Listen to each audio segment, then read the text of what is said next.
I recently had the distinct eye-watering pleasure of building my dream home racing simulator, something I've wanted to do for like 4+ years. If you think I'm hockey jockeying you, it's right over shoulder. My first thought since the build really punished my wallet was to transfer over my existing racing chair, this generic turd bucket that's been doing no favors for my spine the last couple of years. But since I was already going all out, why skimp out on the chair, considering that's something so important? It's where your back and crack is going to be parked for hours, whether it's dicking around setting hot laps in a set of Corsa on some modded tracks, or if it's a competitive wheel-to-wheel battle for P1 in something like ACC or iRacing. When I mentioned my concern for my dear decrepit back, Next Level Racing said, "Oh no sir, we also care about your health."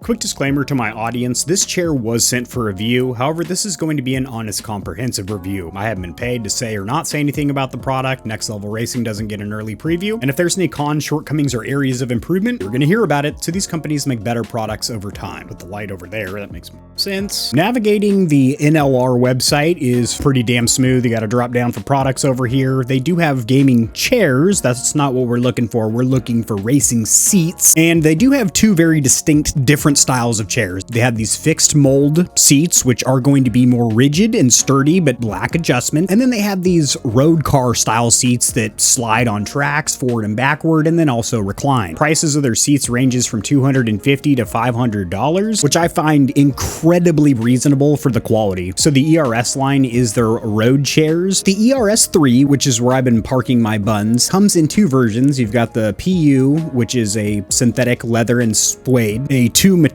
tango, if you will. Same thing over here, but this is fabric and Simaero mesh. Got nailed it first time. Super glad that I received the mesh version. I don't think I got a choice in the matter. They just gave me what they had on hand. I'm very thankful that I got the mesh version because I live in the depths of Florida, and this room has triple monitors and a 4090. It gets warm, to say the least, and that's the main reason that I went with the wind sim, not really to blow wind on my tits the faster I drive, to simulate me going faster, which it kind of does, but to just keep me cool. And this chair, I haven't been getting any back or crack sweat. So back, leg, thigh, my bottom, which is very hairy, no kind of sweat has been produced, which is awesome because the room itself does get pretty warm. Having said that, if you live in a state that does respect the boundaries of weather and temperature fluctuation, maybe the leather and suede version might look more classy and sassy. As for the fixed mold options, if you want the sturdiest possible, no flex, no give, there's no creaks or moans and groans in the frame whatsoever if you tighten down all the nuts and bolts during assembly, but you are going to feel yourself kind of pushing into the padding. You do get a little bit more flex out of it than something like a fixed mold chair. But for my setup, I prefer one of these adjustable road style seats because I love the approachability of my rig, that I can just walk up to it, recline it back. I can even lay back in the sucker and take a little snooze if I want. It's very comfortable and it's sturdy enough to where when I'm mashing down on my hydraulically assisted load cell brake, she's stiff. I'm not pushing into the chair and hearing a bunch of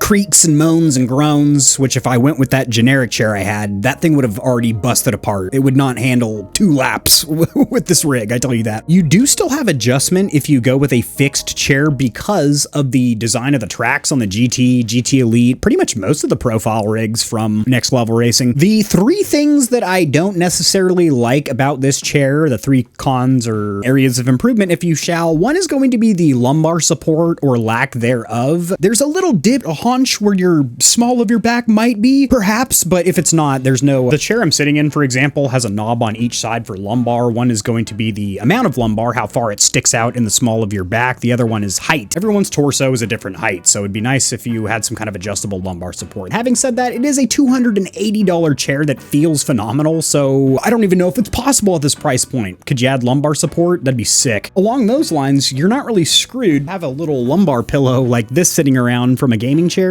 Just shove that in your back there. The next one is going to be, in order to recline, you have to pull a lever on both sides. In practice, this has become quite irritating because sometimes I'll start a race and then I'll be like, oh shit, I kind of want to more lean back or a little more upward, which I know is not ideal. You should get your racing position before you start the race. If I had the lever on just one side, I could keep a hand on the wheel and just kind of adjust my seat on the fly, but you have to go handless, which is dangerous when you got a direct drive wheelbase with a bajillion Newton meters in your face. And the last one, which is kind of the biggest in my opinion, I wish it was about 4 to 6 inches taller to where it really cupped the back of my head, because as it is, I'm 5'11", and when I sit up straight, which my posture is terrible, but when I do sit up straight and let my spine extend, the top of my noggin, my cranium is spilling out over the top. Unless you're somebody that rests their head right up against the seat, it's not really an issue. Usually when I'm racing, I'm kind of forward a little bit anyway in attack position. My stepdad, that's 6'3"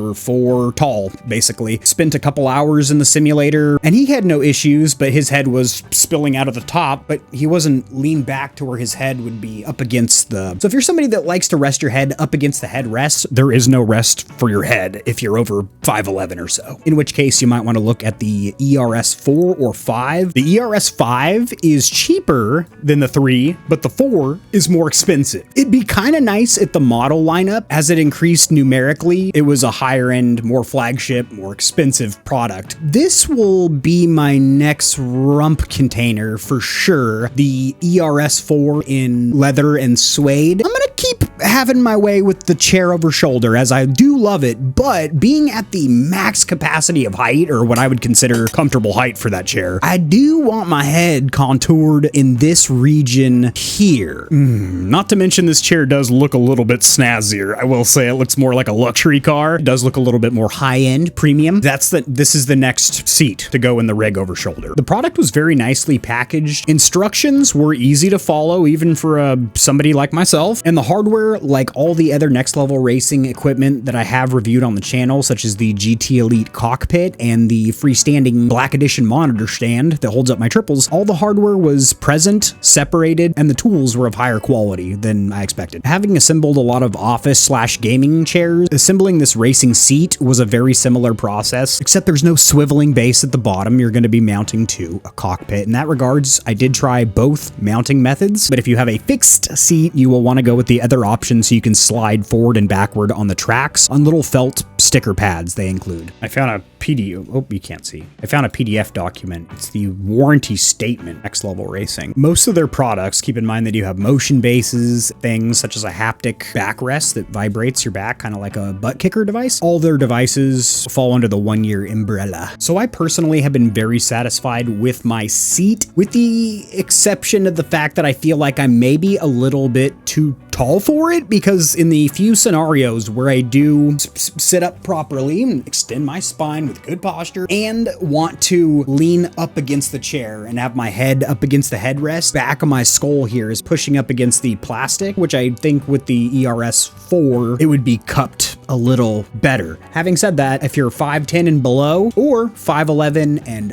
up, and you always have your head kind of hovering like this, you're not somebody that pins your noggin to the cushion. Hopefully that made sense. It made sense in my head. If you purchase anything from Next Level Racing, I do have an exclusive discount code in the description below for my audience. And as always, have a good day.